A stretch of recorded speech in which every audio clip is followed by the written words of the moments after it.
The Great Hall of the Galactic Council was bigger than most cities. Thousands of beings from across the galaxy sat in their floating chairs, each one representing their home world. The air hummed with translation devices turning alien languages into words everyone could understand. Today, they were all here to talk about one problem: humans. Ambassador Zethkara of the Vrex Dominion stood up from his chair. His gray skin was covered in scales, and his red eyes glowed as he looked around the room. The Vrex were one of the oldest and strongest races in the galaxy. When they spoke, others listened. Fellow council members, Zethkara said, his voice carrying across the hall, we have a growing threat that we can no longer ignore. The humans. A wave of whispers spread through the chamber. Some beings nodded in agreement. Others shifted uncomfortably in their seats. 50 years ago, we welcomed Earth into our community. Zethkara continued. We thought they would be like other new species, grateful for our guidance, happy to follow our rules. We were wrong. On the huge screen behind him, images appeared. Human ships flying through space. New colonies being built on distant planets. Trade agreements being signed with smaller alien races. In just 50 years, they have spread to 12 star systems. Their population grows faster than any other species. Their technology advances at a rate we have never seen before. Zethkara's voice grew harder. And their diplomat, Ambassador Katie Sullivan, has been too successful in making friends with our smaller member species. In the human section of the hall, Ambassador Katie Sullivan sat quietly. She was a woman in her 40s with short brown hair and kind eyes. She wore the simple blue uniform of Earth's diplomatic corps. Around her sat the small human delegation, all of them looking uncomfortable as the Vrex spoke. The humans are disrupting the balance we have maintained for thousands of years, Zethkara said. They question our trade rules. They offer better deals to species we have guided for centuries. They spread their ideas about freedom and equality. This cannot continue.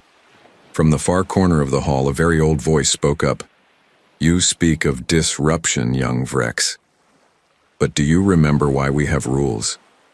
Do you remember the first law? All eyes turned to Elder Counselor Morden of the Ethereal Collective. He was so old that his species had mostly become energy beings. His form flickered like a blue flame as he floated in his chair. The Ethereals were the oldest known race in the galaxy. They had been here when the Council was first formed, long before the Vrex or any other current member species. The first law is ancient history, Zethkara said with a dismissive wave. Superstition from a more primitive time. Is it? Morden's voice was soft, but it carried to every corner of the hall. The first law was written in blood and fire. It was created after the Great Purge, 3,000 years ago. Do any of you remember what happened to the Harthani? The hall grew quiet. Some of the older species shifted nervously. The younger races looked confused. The Harthani were proud. Like you, Zethkara. They were strong and had ruled their part of the galaxy for millennia. Then they met another species. A species that seemed weak and emotional. A species that loved their children above all else. Morden's form grew brighter as he spoke. The Harthani thought they could control this species by threatening what they loved most. They attacked the children. They thought it would make the parents weak and afraid. What happened? Asked a young delegate from one of the newer species. The parents burned the galaxy, Morden said simply. They did not just destroy the Harthani, they erased them. Every trace of their civilization, their history, their very existence was wiped away. The survivors created the first law to make sure it never happened again. And what does this first law say? Katie Sullivan asked, speaking for the first time. Morden turned his attention to her. Never harm the young of any species capable of interstellar travel, for their parents will burn the galaxy to ash in response. Zethkara laughed, a harsh sound that echoed in the hall. More superstition. The humans are not the Veltar, they are soft. They value peace above strength. They can be controlled.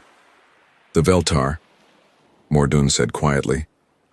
Yes, that was their name. I had almost forgotten. They seemed soft too, until their children were threatened. But Zethkara was not listening. He had turned back to the council. I propose a simple solution.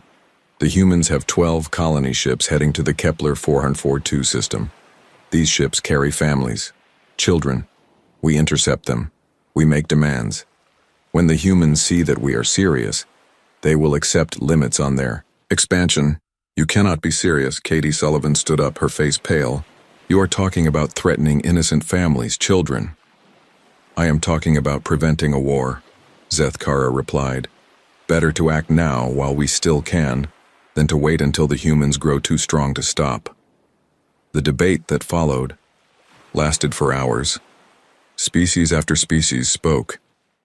Some supported the Vrex plan, others had doubts.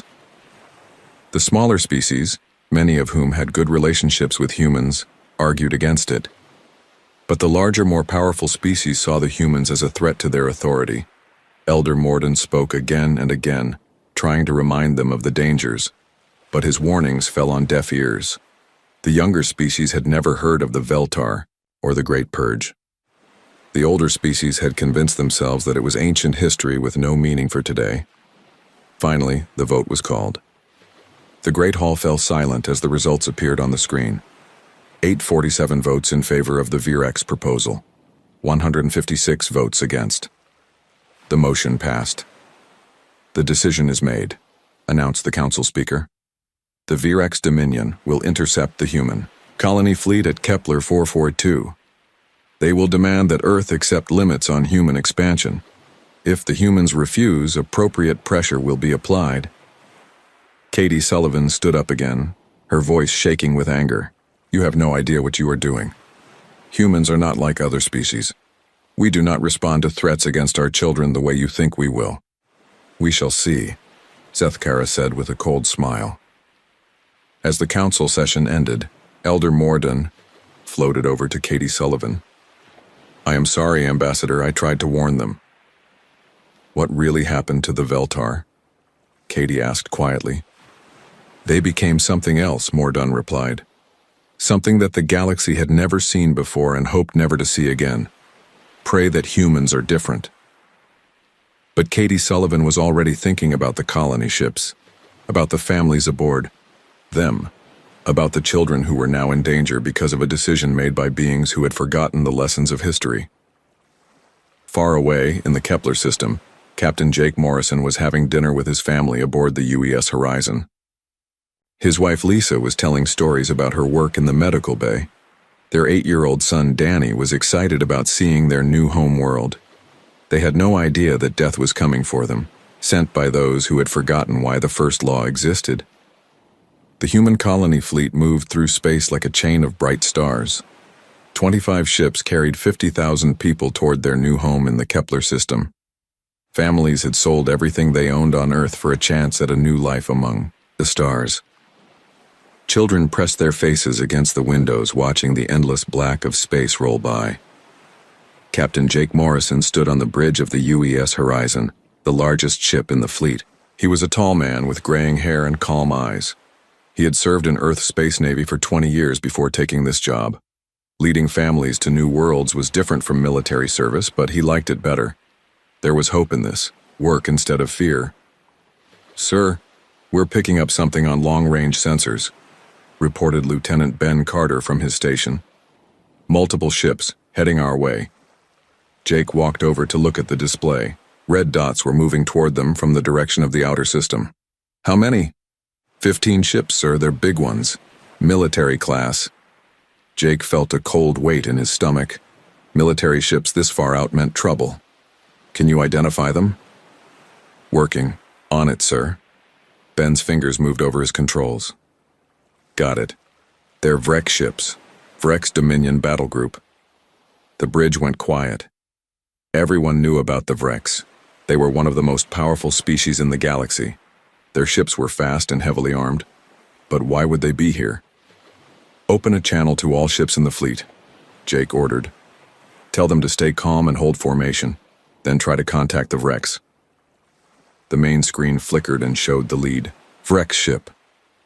It was massive and dark, covered in weapons. A moment later, an alien face appeared on the screen. Admiral Krexthul had the typical Vrex features: gray-scaled skin, red eyes, and sharp teeth. When he spoke, his voice was cold and hard. "Human fleet, you will stop your engines and prepare to be boarded." Jake stepped forward. "This is Captain Morrison of the UES Horizon. We are a civilian colony fleet heading to Kepler 442b. We have done nothing wrong." "You exist," Krexthul replied.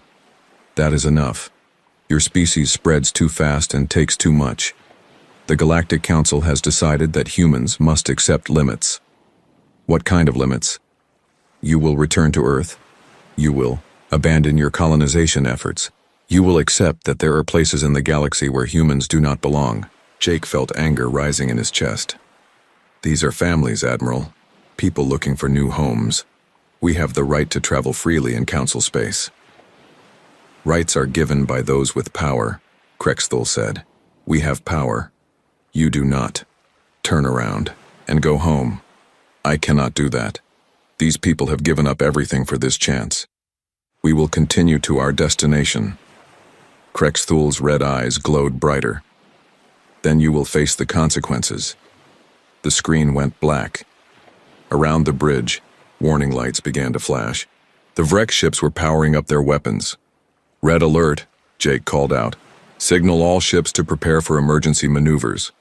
But the colony ships were not warships. They were big and slow, designed to carry families and supplies, not to fight.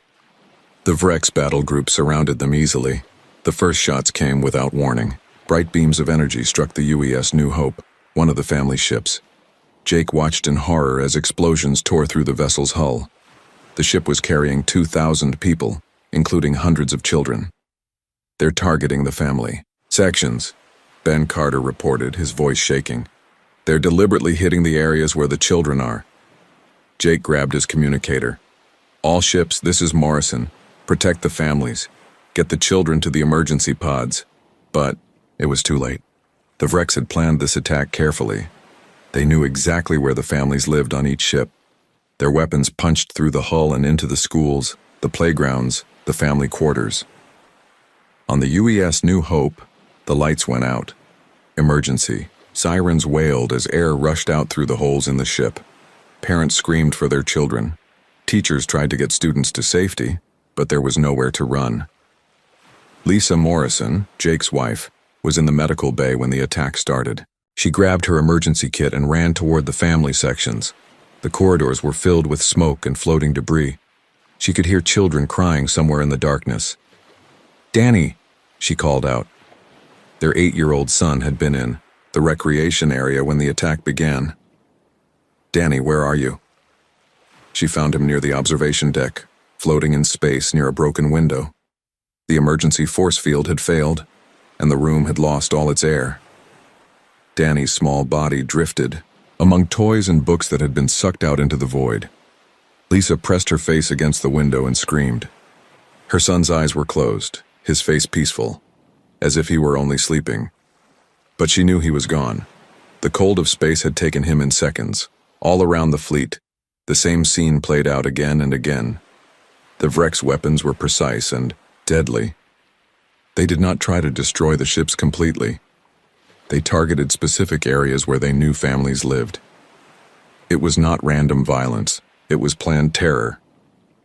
Jake Morrison stood on his bridge and watched his son's body drift past the main window. Tears ran down his face, but his voice was steady when he spoke into his communicator. "All ships with working engines, prepare to retreat. We cannot fight them. We have to save who we can." The Vrex let them go. They had made their point. Admiral Krexthul sent one final message. "Remember this day, humans. Remember what happens when you do not listen to your betters."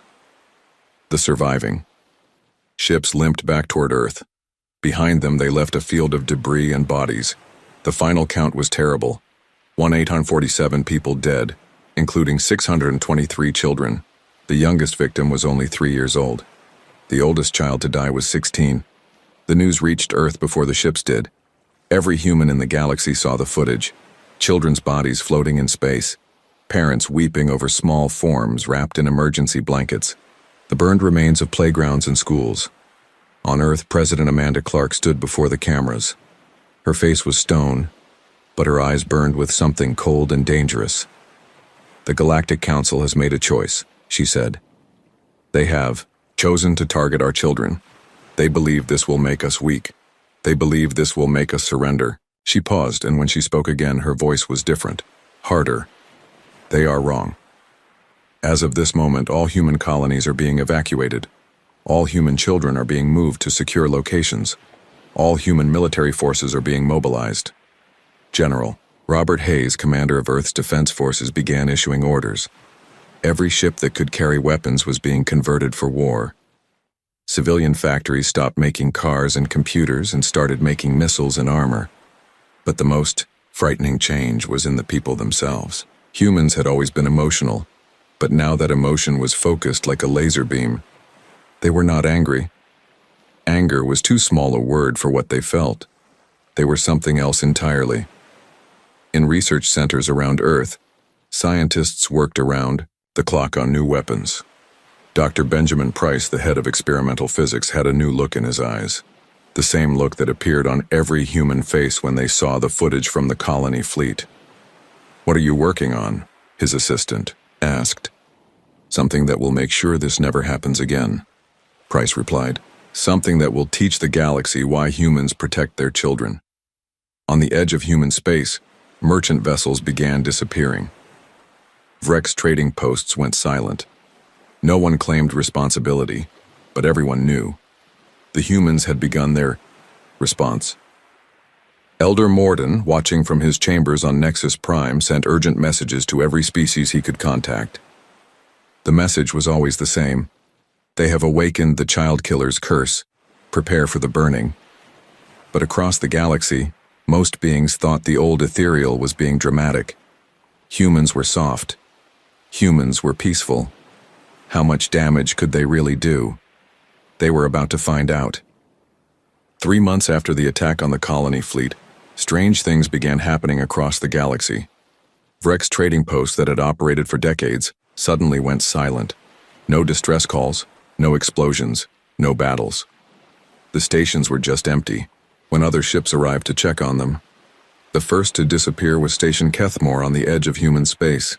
It was a small outpost where Vrex merchants sold weapons and ship parts to anyone with enough credits. When a Zephyrian cargo ship docked there for supplies, they found the station completely abandoned.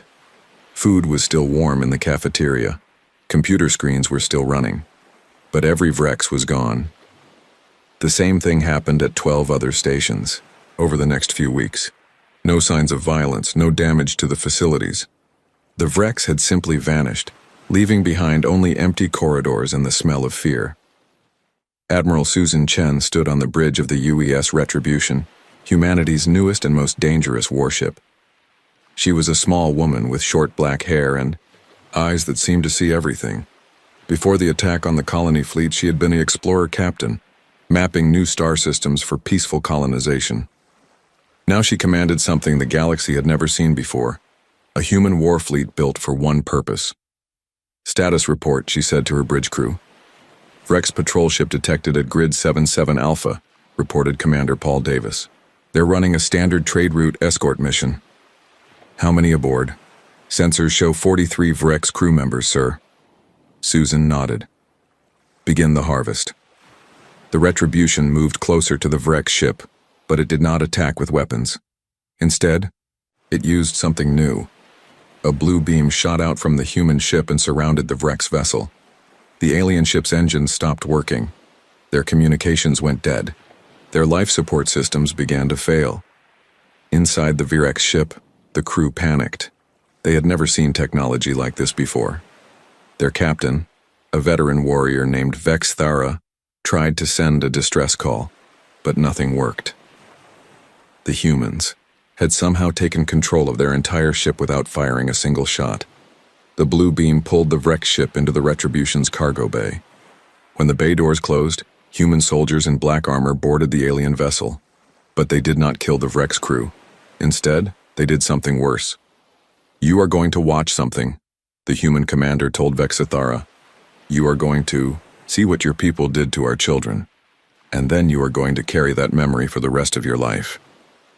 The Vrex crew was forced to sit in chairs while screens showed them footage from the colony fleet attack. They saw the children's bodies floating in space. They heard the parents screaming. They watched 8-year-old Danny Morrison drift past the camera, his small face peaceful in death. "This is what you did," the human commander said. "This is what your leaders ordered. Now you understand why we are here." After hours of forced viewing, the Vrex crew was released. Their ship was repaired and they were given enough fuel to reach the nearest Vrex world. But they were changed. The horror of what they had seen broke something inside them. Many of them refused to serve in the Vrex military anymore. Some went insane from the guilt. This happened again and again throughout Vrex space. Human ships appeared like ghosts, captured Vrex vessels, showed the crews the footage of dead children, and then released them. It was not traditional warfare. It was something far more effective. Captain Jake Morrison commanded his own ship now, the rebuilt UES Horizon. The name was the same, but everything else was different. This new Horizon was built for war, its hull black as space and covered with weapons that bent the laws of physics. Jake stood in what used to be a recreation room, but now served as a command center for special operations. On the walls were pictures of all 623 children who had died in the attack. In the center was a large photo of his son Danny, smiling and holding a toy spaceship. "Sir, we have located the Vrex colony at Helix Prime," reported Lieutenant Sarah Kim. "Population approximately 50,000. Light defenses." Jake studied the tactical display. Helix Prime was a farming world where Vrex families grew food for their military. It was not a strategic target in normal warfare, but this was not normal warfare. "Begin evacuation protocol," Jake ordered. The UES Horizon appeared in orbit around Helix Prime without warning. Vrex defense satellites tried to lock onto the human ship, but their weapons could not find it. The Horizon existed in normal space and somewhere else at the same time, using technology that Dr. Benjamin Price had developed in the months after the colony attack. Jake opened a communication channel to the planet below. "This is Captain Morrison of the human fleet. You have 24 hours to evacuate this world. Any civilian who remains after that time will be considered a military target." The Vrex planetary governor, a female named Cassandra, appeared on the screen. "You cannot do this. We are not soldiers. We are farmers and families." "So were the people on our colony ships," Jake replied. "You have 24 hours. The humans were not bluffing. As the evacuation began, other human ships arrived in the system. They formed a blockade around the planet, allowing civilian ships to leave but destroying any military vessels that approached. The message was clear. The Vrex could save their people, but they could not save their world. When the time limit expired, the human ships began their work. They did not drop bombs or fire energy weapons. Instead, they released clouds of tiny machines called nanites that ate through metal and stone. The nanites consumed the cities, the farms, the roads, everything the Vrex had built over centuries. Within days, Helix Prime was stripped bare. The nanites left the soil and water untouched, but every trace of Vrex civilization was gone.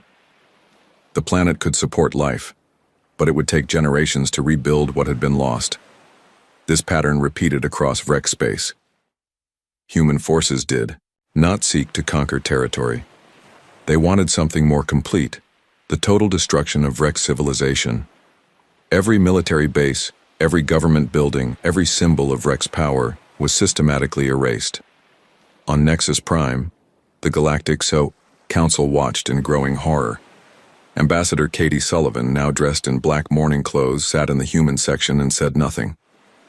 When other delegates tried to speak with her, she only replied with 4 words: "You killed our children."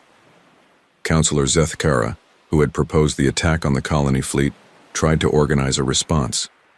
"The humans have gone insane," he told the council. "They must be stopped before they destroy everything." But other species were afraid to act. The humans had shown new weapons that no one understood. Their ships could appear anywhere without warning. Their technology seemed to break the basic laws of physics. Elder Mordun floated in his chamber watching reports from across the galaxy. The ethereal had lived for thousands of years, but he had never seen anything like this. The humans were not just fighting a war. They were remaking themselves into something the galaxy had never encountered. "How long until the Vrex surrender?" his aide asked. "The Vrex will never surrender," Mordun replied. "Their pride will not allow it. But it does not matter. The humans are not seeking surrender. They are seeking extinction." On Earth, President Amanda Clark received daily reports about the war. Human casualties were almost zero. Vrex military losses were total. But the cost was visible in other ways. The humans who returned from combat were different, harder, colder. They had seen too much and done too much to ever be the same. Dr. Benjamin Price worked in his laboratory, creating new weapons faster than the military could deploy them. His latest invention could make entire star systems uninhabitable. When his assistant asked why he was building such terrible things, Price pointed to a picture on his desk. It showed him with his daughter Emma, who had been on one of the colony ships. She was 7 years old in the photo, laughing as she played with a puppy. She had died when the Vrex attacked the family quarters. "Because they took everything that mattered," Price said. "Now we take everything from them." The war was only 3 months old, but already the galaxy was changing. Species that had ruled for millennia watched nervously as human ships patrolled their borders. Trade routes that had been safe for centuries now carried warnings about human patrols, and somewhere in the darkness between the stars, the Vrex leadership finally understood what they had awakened. But understanding came too late. The humans were no longer the peaceful explorers who had joined the Galactic Council 50 years ago.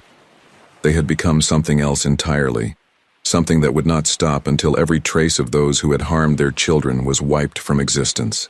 6 months after the attack on the human colony fleet, Dr. Benjamin Price stood in his laboratory looking at something that should not exist. The device on his table was no bigger than a briefcase, but it contained enough power to destroy a star. The equations behind it made no sense according to everything the galaxy knew about physics, but it worked. "Are you sure about this?" asked his assistant, Dr. Rachel Stone. She was one of the few people on Earth who understood what Price had created. "Once we use this, there's no going back." Price looked at the photo of his daughter Emma on his desk. She smiled at him from the picture, forever 7 years old, forever innocent. "They crossed a line when they killed our children. Now we show them what happens when you make humans angry." The device was called a quantum resonance disruptor. In simple terms, it could reach inside a star and change how it worked. Instead of burning steadily for billions of years, the star would collapse and explode in a matter of hours. Price had built 12 of them. Admiral Susan Chen received the new weapons aboard the UES Retribution. Her ship had grown larger over the months, adding new sections filled with technology that most species could not even imagine. The Retribution was no longer just a warship.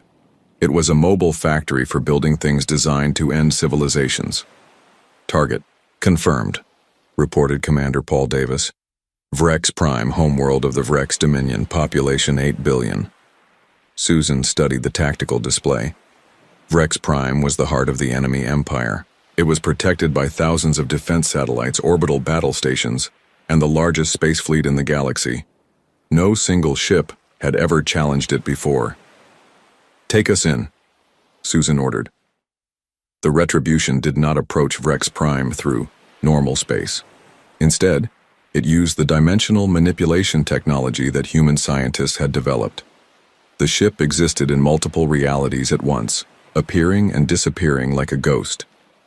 Vrex sensors could detect it sometimes, but their weapons could never lock on. Captain Jake Morrison led the assault in his ship, the UES Horizon. As they approached the Vrex homeworld, he opened a communication channel that would reach every Vrex on the planet. "This is Captain Morrison of the human fleet," he said, his voice calm and cold.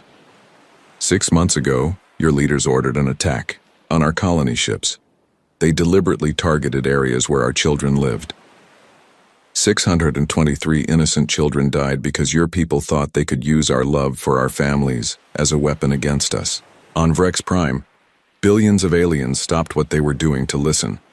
The human ships had appeared in their most heavily defended space without warning. Their leaders had told them that humans were weak and emotional, but the voice speaking to them sounded like death itself. "We have come to collect payment for what you took from us," Jake continued. "You cannot give us back our children, but you can learn what it means to lose everything you care about." The Vrex defense fleet moved to attack the human ships, but it was useless. Human weapons reached through their shields as if they were not there. Vrex missiles exploded before they could reach their targets. Energy beams that should have destroyed the human ships passed right through them. Admiral Krexthul, the same Vrex who had ordered the attack on the colony fleet, commanded the defense of his home world. He watched in growing horror as his mighty fleet was destroyed ship by ship. The humans were not just defeating them, they were playing with them. "How are they doing this?" he screamed at his science officer. "I do not know, sir. Their technology operates on principles we do not understand. It is as if they have rewritten the laws of physics." On the surface of Rex Prime, the planetary defense grid activated. Massive energy cannons emerged from hidden bunkers and fired at the human ships. The beams were powerful enough to crack a moon in half, but they passed through the human vessels without effect. Jake Morrison's ship, the UES Horizon, materialized directly above the capital city. It was so close that Vrex citizens could see it through their windows. The ship hung there like a black sword pointed at their hearts. "You have 1 hour to evacuate this world," Jake announced. "We are going to teach your son to die. The process will take 3 years. That gives you time to save your people, but your world will become uninhabitable." The announcement caused panic across Vrex Prime. 8 billion aliens began trying to flee their homeworld at once. But there were not enough ships, there was not enough time. The Vrex had never planned for the complete evacuation of their planet. Admiral Susan Chen's ship, the Retribution, moved toward Vrex Prime's sun. The star was ancient and stable, burning peacefully at the center of the system. It had given life to the Vrex for millions of years. Soon it would give them death. "Deploy the disruptor," Susan ordered. The quantum resonance disruptor was launched toward the star. It was such a small thing, no bigger than a child's toy, but it carried the end of a civilization. When it reached the sun's surface, it burrowed deep into the nuclear fire at the star's heart. The changes began immediately. The sun's light started to flicker. Solar flares erupted from its surface. The star's magnetic field twisted and warped. Vrex scientists watching from their observatories realized what was happening and screamed in terror. "They are killing our sun," Dr. Vashitar, the Vrex's chief astronomer, reported to his government. "The humans have somehow destabilized the nuclear reactions at the star's core. The process is irreversible." On Nexus Prime, the Galactic Council watched the events at Vrex Prime in shock. Species that had existed for millions of years sat in their chairs and tried to understand what they were seeing. The humans were not just destroying a planet or even a solar system. They were committing an act of such scale that it challenged the basic order of the galaxy. "This must stop," declared Ambassador Theclon of the Zephyrian Trade Union. "The humans have gone beyond all reason. They are destroying one of the oldest civilizations in the galaxy." Katie Sullivan, the human ambassador, stood up slowly. She had not spoken in the council chambers for months. When she did speak, her voice was quiet, but every being in the hall heard her. "The Vrex destroyed our children," she said. "Did you think there would be no consequences?" "But this is genocide," Theclon protested. "You are killing billions of innocent beings." "We are giving them time to evacuate," Katie replied. "More time than the Vrex gave our children. Our sons and daughters had no warning. They died in seconds, sucked out into space while they slept or played. The Vrex have 3 years to save their people." Elder Morden floated in his chair, watching the debate with ancient eyes. He had seen the rise and fall of countless civilizations, but he had never witnessed anything like this. The humans were not conquering the Vrex. They were erasing them. "Tell us about the Veltar," Theclon demanded of the old ethereal. "Tell us what really happened 3,000 years ago." Morden's form flickered as he accessed memories from the distant past. The Veltar were explorers, much like humans. They were curious and friendly, eager to learn about other species. The Harthani thought this made them weak. What did the Harthani do? They captured a Veltar colony ship. Aboard were 300 families traveling to a new world. The Harthani tortured the children in front of their parents, demanding that the Veltar submit to their rule. The council chamber was silent except for the hum of translation devices. The Veltar agreed to every demand. Morden continued. They surrendered their weapons, their technology, their freedom. They became slaves to save their children, but the Harthani killed the children anyway. They said it was to teach the Veltar a lesson about power, and then the Veltar changed. Within a year, they had developed weapons that could destroy stars. Within 5 years, they had erased every trace of Harthani civilization from the galaxy. Every world, every station, every ship. The Harthani had ruled over 1,000 star systems. When the Veltar were finished, there was no evidence that the Harthani had ever existed. Theclon stared at the old ethereal. What happened to the Veltar after that? They left the galaxy. They said it was too small for beings like them. Some say they found other galaxies to explore. Others believe they transcended physical existence entirely. But before they left, they helped us create the first law. On Vrex Prime, the evacuation continued in chaos. Millions of Vrex crowded onto ships designed to carry thousands. Families were separated. Children cried for parents they would never see again. The lucky ones escaped to other worlds. The unlucky ones remained behind to watch their son slowly die. Jake Morrison stood on his bridge and watched the Vrex fleeing their homeworld. He felt no satisfaction, no joy in their suffering. There was only a cold emptiness where his heart used to be. His son Danny was still dead. His wife Lisa spent her days staring at empty space, broken by grief. Victory would not bring back what they had lost, but it would ensure that no other parent would have to feel this pain. Dr. Benjamin Price monitored the quantum disruptor from his laboratory on Earth. The device was working perfectly. Vrex Prime's sun would continue to burn for exactly 3 years, 2 months, and 16 days.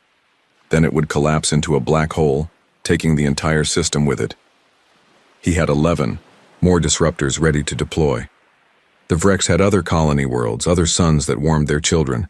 Price intended to kill them all. 1 year after the attack on the human colony fleet, Vrex Prime's sun began to flicker like a dying candle. The proud home world of the Vrex Dominion was now a cold, empty rock, drifting through space. 8 billion Vrex had been scattered across refugee camps on distant worlds. Their mighty empire was nothing but a memory. But humanity was not finished. The Galactic Council made one last desperate attempt to stop what they now called the Human Storm. A massive fleet of ships from 50 different species gathered at the edge of human space. It was the largest military force ever assembled in galactic history. Generals and admirals from across the galaxy commanded vessels that represented thousands of years of technological advancement. Admiral Susan Chen met them with a single ship. The UES Retribution hung in space before the enormous alien fleet like a tiny black dot against a wall of steel. The human ship was dwarfed by the massive alien vessels, some of which were the size of small moons, but no one was laughing at the size difference anymore. "This is Admiral Thane of the Combined Galactic Fleet," came the transmission. "You will surrender immediately and submit to galactic justice for your crimes against the Vrex people." Susan Chen stood alone on her bridge. Her crew had been reduced to just 12 humans, but the ship ran itself now. Human technology had advanced so far in the past year that organic beings were barely necessary to operate their vessels. "You want to see a crime?" Susan said into her communicator. "Let me show you one." On the main screen, she displayed footage from the colony ship attack, the same footage that had been burned into the mind of every human alive. Children's bodies floating in space, parents screaming in the darkness. 8-year-old Danny Morrison, drifting past the camera with his eyes closed forever. "The Vrex did this deliberately," Susan continued. "They targeted the areas where our children lived. They killed 623 innocent boys and girls because they thought it would make us weak." Admiral Thane's voice came back, harder now. "That does not justify genocide. You have destroyed an entire civilization." "Have we?" Susan asked. "The Vrex are still alive, scattered, homeless, but alive. We gave them more mercy than they gave our children. The alien fleet began to spread out, trying to surround the lone human ship. But Susan was not concerned. She had come here to teach the galaxy a final lesson. "You want to know what real power looks like?" she said. The UES Retribution activated a weapon that Dr. Benjamin Price had completed just days before. It was called a stellar ignition device, and it could turn any star into a supernova instantly. Susan aimed it at an empty star system 50 light-years away, a system with no planets and no life. The weapon fired. 50 light-years away, a star that had burned peacefully for billions of years suddenly exploded with the fury of creation itself. The explosion was so bright that it lit up the night sky of a dozen worlds. The energy release was equivalent to all the weapons in the Galactic fleet firing continuously for 1,000,000 years. The alien fleet stopped moving. Every admiral, every general, every being with eyes to see, understood what they were looking at. The humans could destroy stars at will. They could end solar systems with the push of a button. "This is what we could do to your homeworld," Susan said quietly. "This is what we could do to every star in the galaxy. But we will not, because we are not like you. We do not hurt innocents for political gain." Admiral Thane's reply came after a long silence. "What do you want?" "The Galactic Council is finished," Susan replied. "It has proven that it cannot protect the innocent or control its own members. You will form new governments. Governments that recognize human authority over galactic law. And if we refuse?" Susan looked at the massive alien fleet surrounding her ship. Thousands of vessels, millions of alien beings, all of them helpless before human technology. "Then we will become the monsters you think we are," she said. "And every star in the galaxy will burn." One by one, the alien ships began to power down their weapons. The great fleet that had come to stop humanity instead became the first to surrender to it. On Earth, President Amanda Clark stood in the memorial garden where the names of all 623 dead children were carved in black stone. Danny Morrison's name was there, along with Emma Price and hundreds of others. She read each name every morning, reminding herself why humanity had changed so much. Elder Morden arrived on Earth 3 days later. The ancient ethereal had requested a private meeting with the human leadership. He floated in his chair in the memorial garden, his energy form flickering in the morning light. "You have done it," he said quietly. "You have become what the Veltar became, the galaxy's new masters." President Clark sat on a bench beside Danny Morrison's memorial stone. "We never wanted this. We wanted to explore, to learn, to make friends among the stars. But they took that choice away from you," Morden replied. "They forced you to become something else." "The Vrex leadership is still alive," Clark said. "Admiral Krexthul and the others who ordered the attack. They live in exile on the Outer Rim. Sometimes I think about sending ships to find them. But you have not. No. Killing them would not bring back our children. It would just make us more like the monsters we fought against." Morden studied the memorial garden. Each stone represented a small life cut short, a future that would never exist. "What will you do now? You have the power to rule the galaxy. Will you use it?" "We will use it to protect," Clark replied. "Human fleets will patrol the shipping lanes. We will ensure that no species ever again uses children as weapons of war. The galaxy will be safe. And if another species rises to challenge you?" Clark's eyes grew cold. "Then they will learn the same lesson the Vrex learned. There are lines that cannot be crossed." Captain Jake Morrison now commanded the memorial fleet that guarded the site where the colony ships had been attacked. His ships floated in the same space where his son had died, watching over the debris field that had been turned into a monument. Every piece of wreckage from the attack was preserved exactly where it had been found. Jake stood in his quarters, looking out at the stars. On his desk was a photo of Danny, and beside it was his son's journal. The final entry, written the day before the attack, still broke his heart every time he read it. "Going to see the new worlds today. Dad says we'll build cities and make friends with aliens. I hope they like us." A soft knock came at his door. "Come in," he called. Lisa Morrison entered. His wife looked older now, her hair gray and her face marked by sorrow. She rarely spoke, anymore, spending most of her time in the medical bay treating refugees and survivors. "The new ships arrived today," she said. 100 more vessels to add to the memorial fleet. Jake nodded. "Good. The galaxy needs to remember what happened. Here." Lisa moved to stand beside him at the window. "Do you think Danny would understand what we became?" Jake was quiet for a long moment. "I think he would understand why we did it, whether he would approve." Jake's voice broke slightly. "I hope he would forgive us." Across the galaxy, the new order was taking shape. Human ships appeared in systems, where pirates had operated for centuries, driving them away with technology that seemed like magic. Trade routes that had been dangerous for millennia became safe under human protection. The Vrex refugees slowly adapted to their new lives. Some worked in the camps, helping other displaced beings. Others found jobs with species willing to hire them despite their past. A few even joined human crews, seeking redemption through service. But the galaxy had learned a lesson that would never be forgotten. In the archives of every major species, new warnings were added to their historical records. Never harm the young of a species capable of interstellar travel. Never threaten children as a weapon of war. The consequences were too terrible to imagine. Dr. Benjamin Price continued his research, but his focus had changed. Instead of weapons, he now worked on ways to heal the damage that war had caused. Medical technology that could save lives. Environmental systems that could restore dead worlds. Tools for creation instead of destruction. He kept his daughter's photo on his desk, but he had added something new beside it. A small sign that read, "For those who come after." The galaxy was different. Now, human ships patrolled the void between stars. Human law governed trade and travel. Human justice protected the innocent and punished those who would harm children. It was not the future that humanity had wanted when they first reached for the stars. They had dreamed of exploration and discovery, of friendship and wonder.